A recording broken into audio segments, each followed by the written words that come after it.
¿Qué tal, querido escucha? Me da mucho gusto saludarte y me llena aún más de felicidad el poder llegar hasta este capítulo contigo. A lo largo de estos episodios hemos recorrido a mi muy peculiar manera un poco acerca del gran enmarañado que la violencia representa. Comenzamos colocando sobre la mesa de este espacio la enorme lucha que se vive constantemente, especialmente en aquellas personas que después de sobrevivir a la violencia aprenden a vivir sin ella. También compartimos lo extraño que se vuelve todo cuando los tipos de violencia se salen de los marcos teóricos para manifestarse en las vidas y en las realidades internas.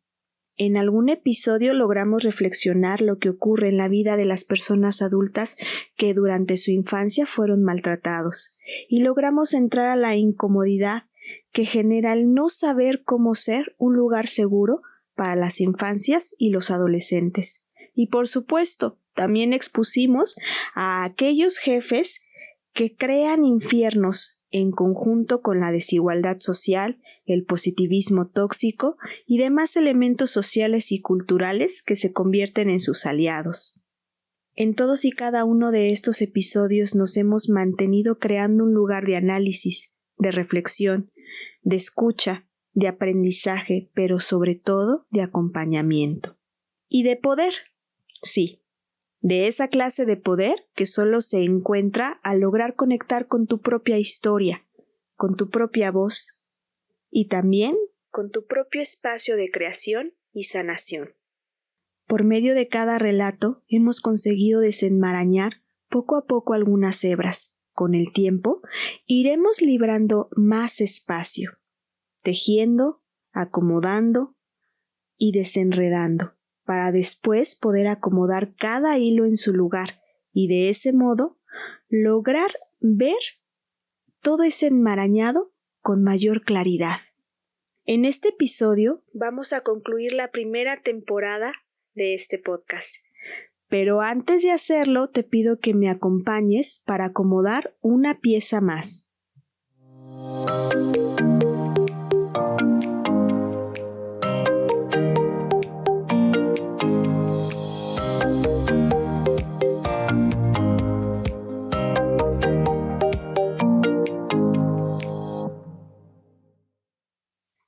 Existe una pregunta que inevitablemente se tiene que hacer cuando hablamos de violencia, y esa es la siguiente.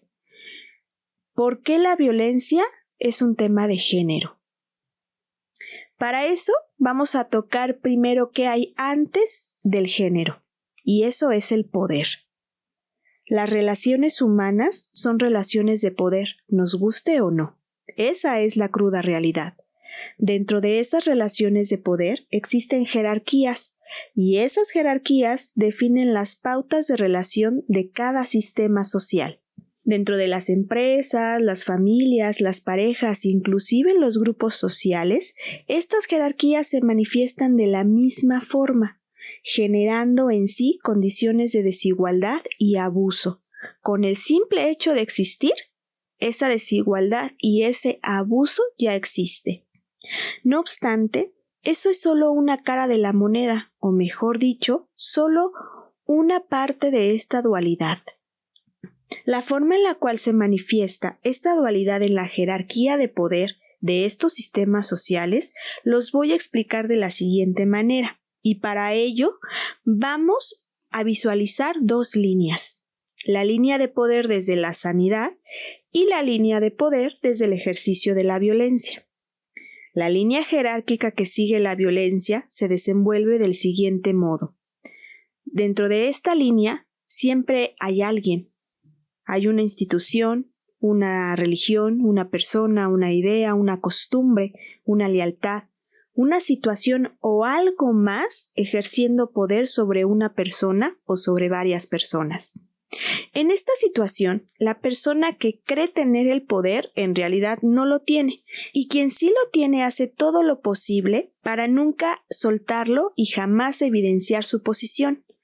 Esto genera particularmente que en las situaciones donde se vive abuso, violencia o maltrato, quienes son víctimas u objeto de ella no logren darse cuenta de lo que están viviendo. Y también genera que quien la lleva a cabo siempre esté blindado con una inmunidad que hace que sea imposible poder señalarlo como su autor intelectual. De esta forma es como por lo regular que las víctimas terminan por sentirse responsables del daño que les generan, justo por creer que el poder está de su lado de la balanza. De forma más específica, las relaciones de poder en relación a esta jerarquía, a esta línea desigual, se manifiestan de esta forma. En las familias, los padres y los adultos se encuentran por encima de los niños, de los adolescentes e inclusive de los adultos mayores o de las personas que por alguna situación están en un estado percibido como de vulnerabilidad, ya sea por una enfermedad, por una incapacidad o por alguna otra situación, como lo puede ser, por ejemplo, el desempleo o estar pasando por un duelo o una pérdida. En las parejas y en general en las distintas áreas de los ámbitos sociales, laborales y económicos, los hombres están en una posición prominente hacia las mujeres. En las empresas, los jefes están en supremacía hacia sus empleados. Y la dinámica que se efectúa en cada uno de estos ejemplos está relacionado a la forma en la cual el poder es ejercido. El poder, entendido como la facultad de decidir, de elegir y de actuar, es la cualidad humana que lleva a una persona a efectuar el ejercicio de su autonomía y plasmar su libre albedrío en acciones. Cuando el poder es llevado para obtener algo de una persona, es abuso. Cuando el poder se usa para evadir responsabilidades y generar daño con esa evasión, es maltrato. Cuando el poder se usa para propiciar un daño con dolo en una persona, es violencia. En el caso de los padres o de los adultos con una posición de supremacía en línea de jerarquía, cuando usan el poder que la sociedad les da, este se transforma en autoridad. Los niños, los adolescentes o personas que están del otro lado de la línea se someten a esta autoridad, consciente o inconscientemente. También hay quienes tratan de persuadir, controlar, negociar o complacer a esta autoridad, o quienes por lealtad, agradecimiento o alguna otra situación prefieren acatarse a ella para pretender el no sometimiento o evitar el daño que ésta le pueda provocar. En el ejemplo de las familias, cuando los padres usan su autoridad para, en pocas palabras, someter a los niños y que éstos accedan a hacer o a comportarse de la forma en la que ellos desean, están llevando a cabo el ejercicio del poder manifestado en violencia. Esto es muy importante de analizar, porque a veces pensamos que esto solo se expresa, por ejemplo, cuando un abusador, un pedófilo, por ejemplo, le pide a un niño hacer algo que no desea. Pero también ocurre cuando en casa los padres, por ejemplo, no respetan las decisiones de los menores. Y si un menor no accede a saludar a un adulto con un beso o con un abrazo, los adultos lo someten a tener que saludar por educación. Cuando un niño no accede, por ejemplo, a realizar o a obedecer ciegamente una orden que un padre le da, los padres por lo regular lo que hacen es tratar de someter al niño, y a ese sometimiento le llaman obediencia, y a esa obediencia le llaman educación. Pero en realidad es violencia, y por eso hay que tener mucha sabiduría para poder comprender los modos y las acciones que tenemos hacia nuestros hijos o hacia los menores. Porque el que obedezcan, el que se sometan y hagan lo que nosotros les decimos, porque eso es educación y es lo que se tiene que hacer, es tal cual ejercer ese poder y esa autoridad de forma violenta. ¿Por qué? Porque estamos en una línea superior a ellos y esa desigualdad genera que ellos, por ende, se tengan que someter a acatar lo que nosotros les decimos. Y esa línea debe de ser respetada, porque cuando, como adultos, ejercemos ese poder y autoridad, no debe de ser para decirle a un niño lo que tiene que hacer. Se tiene que ejercer esa autoridad y ese poder para sobreguardar los derechos y la integridad de ese niño, inclusive para poder defenderlos de nosotros mismos.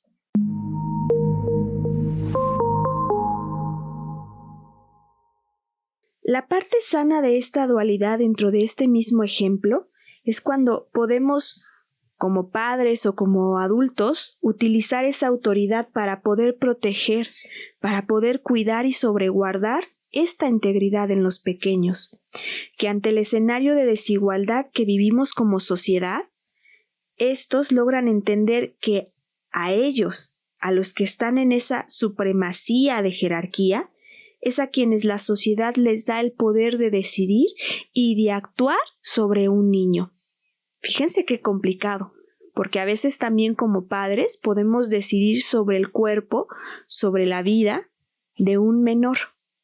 Y la línea es muy delicada. A veces sin darnos cuenta nosotros también podríamos ser esos depredadores o esos abusadores de los pequeños, cuando no comprendemos que el poder que tenemos para decidir y actuar sobre sus cuerpos, sobre sus voluntades y sobre sus vidas es para protegerlos y en algún momento guiarlos para que ellos puedan aprender a protegerse a sí mismos, pero no para someterlos ciegamente y violentarlos. Bajo este término, es momento de preguntarnos, ¿qué hacemos con el poder que la sociedad nos otorga? ¿De qué manera y con qué fines lo usamos? ¿Qué hacemos con esta autoridad que la sociedad nos da? ¿Y cómo manifestamos esta autoridad sobre las demás personas? ¿Acaso lo hacemos para que los demás hagan lo que nosotros queremos?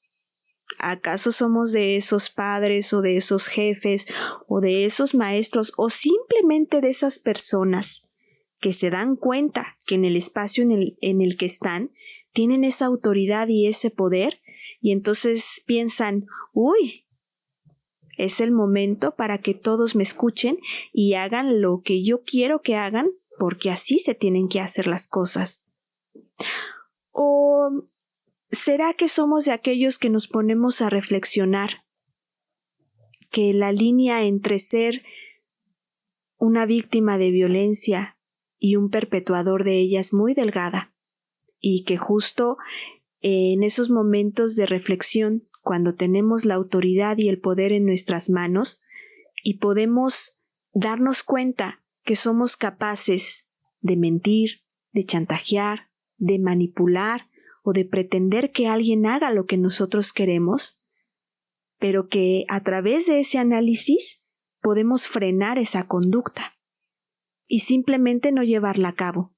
Estas preguntas son un enorme análisis porque nos van a poner de un lado de la balanza o de otro. Y deberían de ser las preguntas que habría que hacerse constantemente. El poder y la autoridad que nos da la sociedad para someter consciente o inconscientemente a los demás, a eso le podemos llamar violencia. Hay que analizar si somos de aquellos que estamos conscientes que el verdadero poder es interno y que cuando lo proyectamos afuera, sí o sí, debe de ser usado solo para poder crear condiciones dignas para todos. Viktor Frankl, en su libro El hombre en busca del sentido, nos habla justo acerca de esta libertad y este poder interno. Para las personas que han vivido esa clase de cautiverio, podrán comprender que aunque las condiciones afuera no sean las más óptimas en expresar esta libertad, siempre somos capaces de poder decidir en nuestro interior la manera en la que decidimos manejarnos en la vida. Ese es el verdadero poder, y de ahí viene, de nuestro interior. Aunque todo allá afuera sea contrario a esa voz interna, el poder radica en poder mantenernos firmes en esa convicción, en esa realidad interna, en esa regla moral interna que rige nuestras vidas. Este ejercicio de desigualdad se ha convertido en el fino arte de saber usar a los demás, de saber persuadirlos, manejarlos y saber tomar decisiones por ellos. Claro, decisiones que solo benefician a unos cuantos, como en aquella película que lleva el nombre de Yo cuido de ti. Ahí nos encontramos con una mujer que se dedica a cuidar a los adultos mayores, a los cuales de forma legal les retira su autonomía y el poder que ellos tienen para poder decidir sobre sus propias vidas, quedando ella como su tutora legal y despojándolos de todos sus bienes, de su libertad y de su dignidad, al igual que de su calidad como personas, convirtiéndolos en objetos desechables y, claro, de su propiedad. Lo mismo ocurre en nuestra sociedad. ¿Cuántos padres, por el simple hecho de creer que sus hijos son de su propiedad, los despojan de su dignidad, los despojan de tener ese poder y de ejercer ese poder sobre decidir en sus vidas? Jamás los educan para saber tomar ese poder, sino más bien los educan para poder seguir cuidando, o mejor dicho, para seguir tomando decisiones por ellos. ¿Cuántas veces en nuestros espacios sociales pensamos que tenemos que tomar decisiones para cuidar a los que son vulnerables? Pero claro, esas decisiones las tomamos a partir del beneficio que podemos obtener de esa vulnerabilidad. Y a eso le llamamos astucia, carácter y le ponemos un sinfín de nombres. La realidad es que eso sigue siendo abuso y violencia. El día de hoy te invito a que analices esta situación y que te des un espacio en tu día para poder observarte y poder analizar y ver cómo ejecutas tu poder hacia los demás. O mejor dicho, ¿qué haces con el poder que la sociedad te da sobre los demás? Trata de observar si eres de los que aprendió a cuidar a los demás quitándoles su autonomía, o si eres de los que toma acciones de protección a quienes también tienen la facultad de cuidarse a sí mismos, pero que por algún motivo no pueden hacerlo o no pueden llevarlo a cabo todos los días. Eso es una línea muy distinta y es una clase de poder muy diferente. Claro que hay personas que por momentos están pasando por una situación vulnerable y que necesitan ayuda o quien los proteja, pero eso no implica que ellos no sean capaces de cuidarse a sí mismos o de defenderse, sino que momentáneamente necesitan el apoyo y la contención de alguien más. Y eso no los hace débiles, quiero aclararlo. Tal vez hasta este punto te preguntes, ¿y todo eso qué tiene que ver con la violencia y sobre todo con el tema del género? Bueno, la respuesta es la siguiente.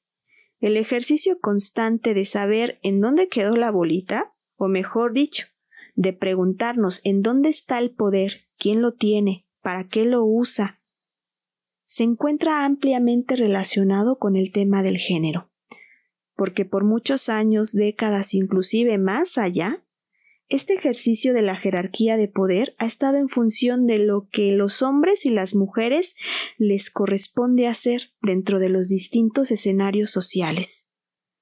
En este podcast también hemos hablado acerca de cómo las ideas las creencias se van transformando en hábitos, en costumbres y en estilos de vida, que pueden o no estar replicando o consumando patrones de violencia. Y el tema del género parte de la misma lógica. Creo que la película de Barbie lo ha ejemplificado muy bien. En ella vamos comprendiendo cómo este ejercicio de poder se va justificando con las ideas y las creencias que van formando los estilos de vida en función a la participación y la proyección social de los hombres y las mujeres.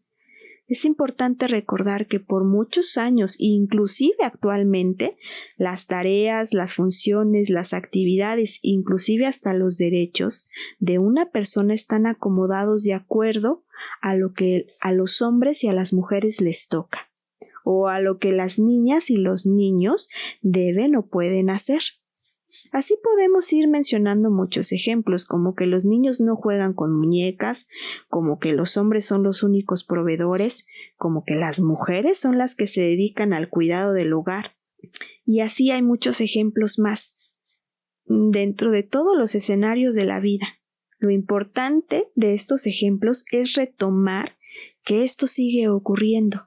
Y es sorprendente para mí el reconocer que la violencia, entendida como este gran gigante de la sociedad, sabe renovarse, innovarse y siempre sabe cómo estar a la vanguardia. Parece chiste, pero es una realidad. Actualmente ya no es tan común ver escenarios donde las mujeres se quedan 100% al cuidado de los hijos o en su hogar, dejando de lado su vida profesional o dejándose de lado a ellas mismas como personas. Ya no es tan común ver esa clase de escenarios de la mujer abnegada y sacrificada en desigualdad de condiciones, derechos y apoyos. Sin embargo, aún así, hay vidas así y hay mujeres sometidas a esta clase de violencia. Si alguna mujer o algún hombre que me está escuchando se siente identificado con este ejemplo, quiero que sepas que eso es violencia y que estás siendo víctima de este ejercicio de desigualdad de poder y jerarquía. Lo que actualmente es más común de ver hoy en día es escuchar y ver estos discursos red pill, esos pequeños discursos de micromachismos y misoginia que son muy digeribles y por eso pues los consumimos con gran facilidad. En estos discursos se nos habla acerca de las mujeres y de los hombres de gran valor, por ejemplo, de las relaciones 50-50, pero no de esas que están hechas para crear relaciones de pareja sanas y con equidad, sino de aquellas en las que algún miembro piensa que para poder ser independiente, como la economía no alcanza, entonces hay que usar estos argumentos de poder construir juntos y vivir en pareja para que la pareja también le entre a pagar los gastos del estilo de vida de esa persona. También nos hablan acerca de la energía masculina y femenina, inclusive de las tendencias vintage como las Streetwifes, que son estas mujeres que retoman no solo la vestimenta y la estética de las amas de casa de los años 50, sino también pues los estilos de violencia que se perpetuaban en esas décadas. Así es como se va retomando este estilo de violencia intrafamiliar, pero que como es vintage y además el Red Pill nos dice que no es violencia porque es un estilo que estamos escogiendo de manera libre, pues pensamos que está bien y lo seguimos replicando. ¿Qué es lo que hacen estos discursos? Lo que estos discursos logran hacer es seguir manteniendo a las personas divididas por medio del género y en esta línea de jerarquía y desigualdad. Estos discursos están hechos para que no nos cuestionemos por qué esa línea existe, para que no nos demos cuenta cómo vamos ayudando y poniendo nuestro granito de arena para construir la violencia que vivimos. Esto se va formando desde apropiarnos de esos discursos y convertirlos en nuestra forma de pensar y de ver el mundo, hasta lograr actuarlos y convertirlos en nuestro estilo de vida, como lo podemos ver en el ejemplo de las Try Wives. ¿Quién podría decirles o negarles que ejerzan de esa manera su autonomía, escogiendo aparentemente con libertad el vivir como una ama de casa de los años 50?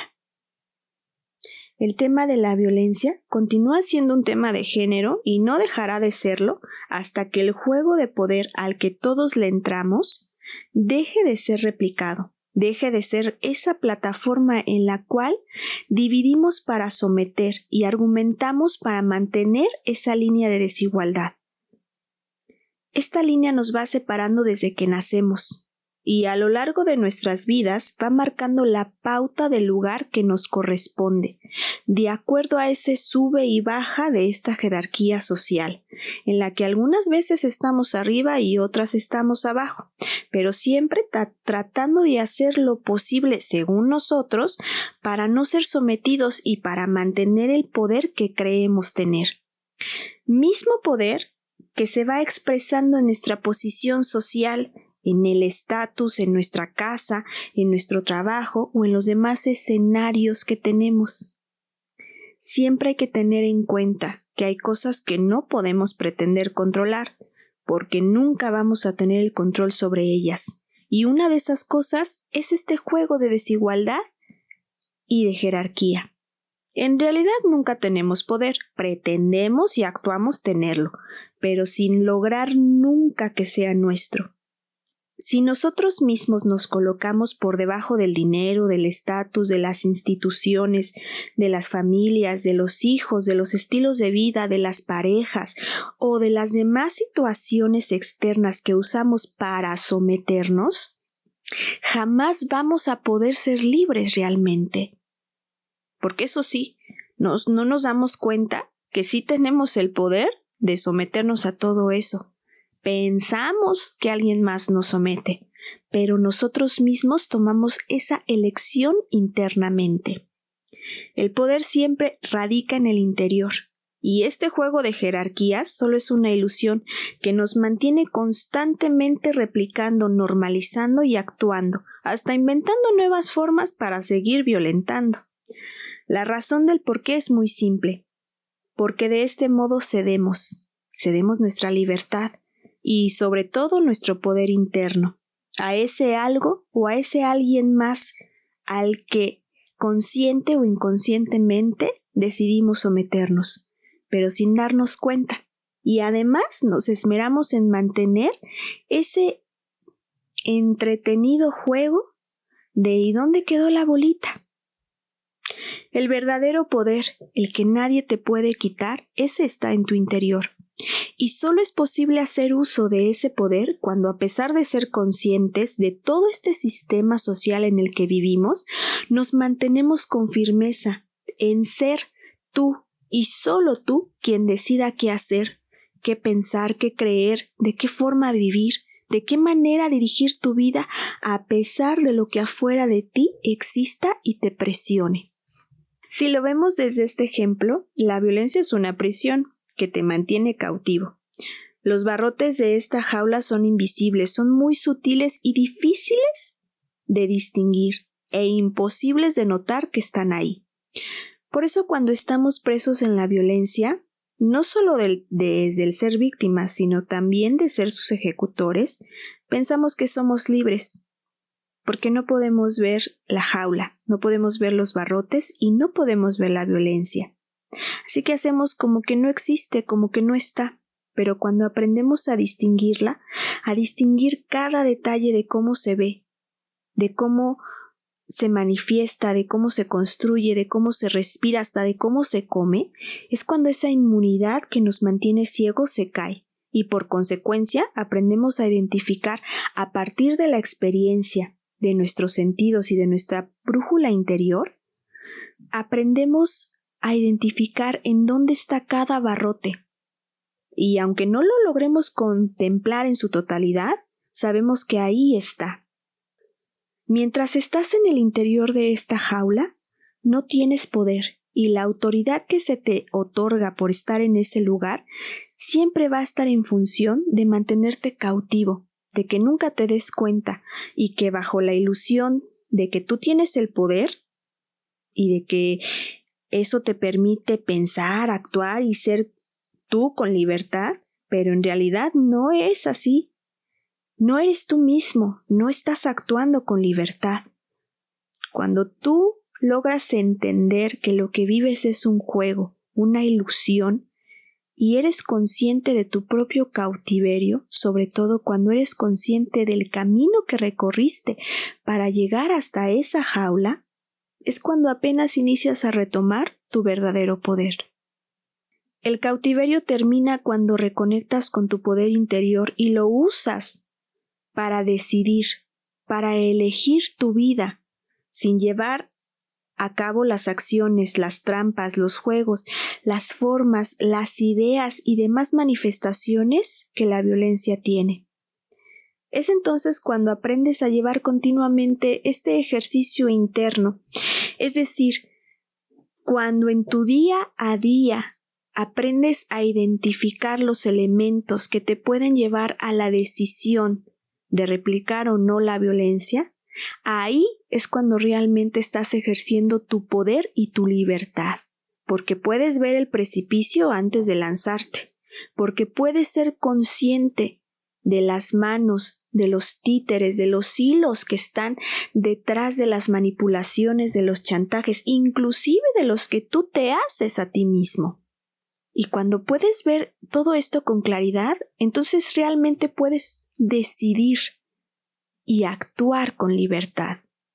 Cuando no puedes ver todo este escenario con esa claridad, no estás decidiendo, ni actuando, ni ejerciendo tu poder, porque sigues siendo preso de una fuerza psíquica que no puedes ver, que no puedes entender, pero que sigue moviendo cada acto, cada pensamiento que hay en ti. Esto fue Con Amor para tu alma.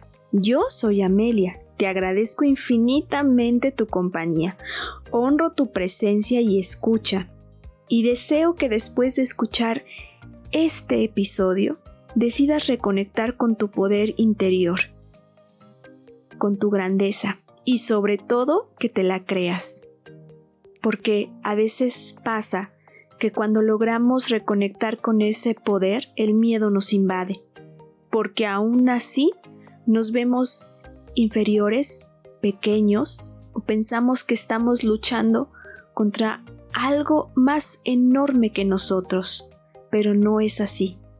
Deseo que quienes ya hayan conectado con ese poder se crean y se apropien de esa grandeza que hay en su interior.